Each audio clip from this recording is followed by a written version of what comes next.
Witness is from Isaiah chapter 53, verses 1 through 6. Who has believed what we have heard? And to whom has the arm of the Lord been revealed? For he grew up before him like a young plant, and like a root out of dry ground. He had no form or majesty that we should look at him, nothing in his appearance that we should desire him. He was despised and rejected by others, a man of suffering and acquainted with infirmity. And as one from whom others hide their faces, he was despised, and we held him of no account. Surely he has borne our infirmities and carried our diseases. Yet we accounted him stricken, struck down by God, and afflicted. But he was wounded for our transgressions, crushed for our iniquities. Upon him was the punishment that made us whole, and by his bruises we are healed. All we, like sheep, have gone astray. We have all turned to our own way, and the Lord has laid on him the iniquity of us all.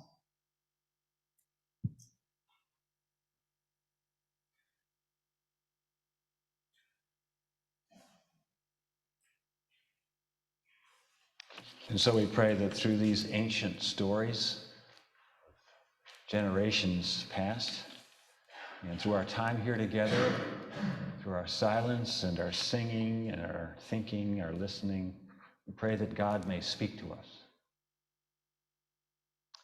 And when I think about Christmas, one of my favorite poems is from that mystic, that Sufi mystic, Rumi, in the Islamic tradition, who wrote a lot about Jesus, by the way.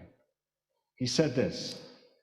He said, the body is like Mary, and each of us has a Jesus inside.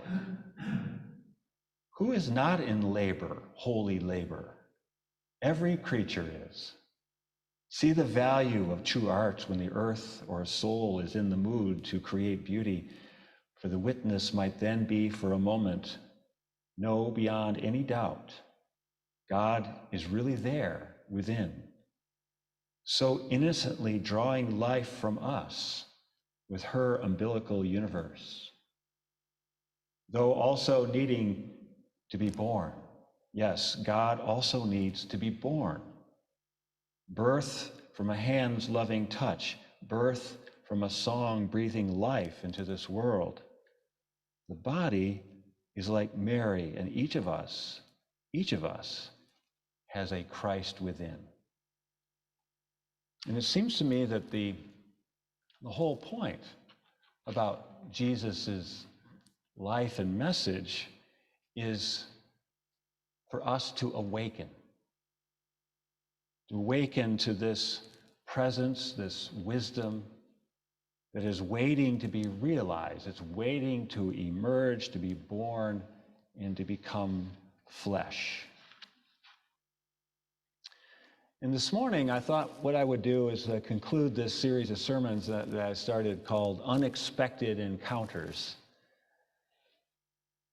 which focuses on the surprising nature of the coming of God. That is, that God is never what we entirely think God is. As the prophet said, my thoughts are not your thoughts, my ways are not your ways. And so this is a season, you could say, when we remind ourselves to expect the unexpected. When we get ready for something that we cannot possibly be ready for. Something is going to shock and change us in a way that we won't anticipate. So today, we have this surprising image from the prophet Isaiah, an image of God which seems to challenge the more popular image of God, that is, God as all-powerful, as omnipotent, as invulnerable, kind of the John Wayne, image of God, Sometimes, even today, they have, carrying an AR-15, right? Muscular. This popular concept of God has been there for quite a while. It was revealed in the kind of Messiah that they all expected was coming. This mighty warrior king, like David was, who would swoop down and vanquish all of our enemies and make everything all right for us. So when they thought about the coming of the Messiah, this is what they were thinking about. Wait till you see my Messiah. You're going to be sorry. Yet God turned out to be something other than they expected. The incarnation of God is in the form of this little infant, that Jesus was a real baby, not some superhuman child with mature thoughts and eerie powers, but he was a real baby, completely helpless and completely dependent. That famous Christian hymn, "Away in a Manger," is a good hymn, except for one line that I have a problem with. It says, "No crying he makes." Now, what kind of baby is that? I simply think it's bad theology. Of course, the baby Jesus cried, of course. And he wet his diapers, and he needed to be held close. He was a real baby. Perhaps the impact of this was maybe so unexpected and so overwhelming that the church tried to gloss over this aspect, right? And so they turned Jesus into this superhuman. There's this poem written by Dietrich Bonhoeffer in the prison cell. He was in the prison cell of the Nazis in Germany in 1945. He was executed before the end of the war. And this poem goes like this: "People go to God when they are sore bestead, pray to God for succor, for peace, for bread, for mercy for the sick, sinning or dead. All people do so, Christian or unbelieving. People go to God when God is sore bestead, find God poor and scorned, without shelter or bread, whelmed under the weight of the wicked, the weak, the dead. Christians stand by God in God's hour of grieving. God goes to all people when sore bestead, feeds body and spirit with God's bread. For Christians, heathens alike, God hangeth dead, and both alike forgiving."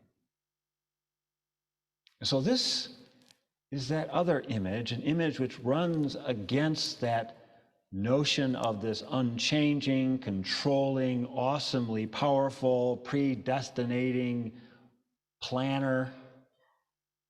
Rather, this is an image of a vulnerable God with real limits, who is whelmed under, grieving and weak by worldly standards. And so what I want to think about today is the need for a progressive theology to become more disseminated into our world, because this image of God has been there. This image of a vulnerable God, of a helpless God, has been there from the beginning, but it's been covered up by layers and generations. There's a tone of this vulnerability in the scriptures. In Jeremiah, it says, "Is Ephraim my dear son? Is he my darling child? For as often as I speak against him, I do remember him still. Therefore, my heart yearns for him." You can hear the aching aspect of this. And then God pleads, God begs, "Oh, my people, what have I done to you? And what have I wearied you? Answer me." And so the modus operandi of God is to beg. In the carol, which I like, it says that we sing that the silent word is pleading, it's begging. So God cries out in agony over the prospective destruction of Israel. In another place in Jeremiah, my anguish, I writhe in pain. Oh, the walls of my heart. God is vulnerable to human affliction. In Isaiah, it says, in all their affliction, God was afflicted, and the angel of God's presence saved them. And it was Jesus himself who powerlessly stood by and wept, saying, Jerusalem, Jerusalem, how often I have desired to gather your children together as a hen gathers her brood under her wing, and yet you were not willing. Jesus weeps. And so what we see in the scriptures themselves is that God redeems us, not by force or by power, but by suffering with us in our suffering. And so what I'm talking about today is this kind of suffering love that we see in God and we see in Jesus. Not because suffering is so good or redemptive, but because love is good and redemptive. Because you can't have love without suffering. Can't. Love opens us up to the pain and to the loss and disappointment. It makes us vulnerable. This love doesn't force or control the other, but simply is given with no expectation in return. And so when someone we love is injured, we feel that hurt. You know, the word compassion literally means to suffer with. To have compassion is to suffer with the other. And so, in God, we encounter, again, something that is completely unexpected. Completely unexpected. What is regarded as strength is weakness. And what is regarded as weakness is strength. As Paul said, my power is made perfect in weakness, you see. This is what we see in the baby. In the baby, the helpless, powerless, dependent, vulnerable baby. See? It's scandalous. If we take a minute to think about it, it really is. You know, I had a friend who used to say that, and I agree with him, he says that we have a choice. We have a choice between this all-powerful God on one hand and this all-loving God on the other.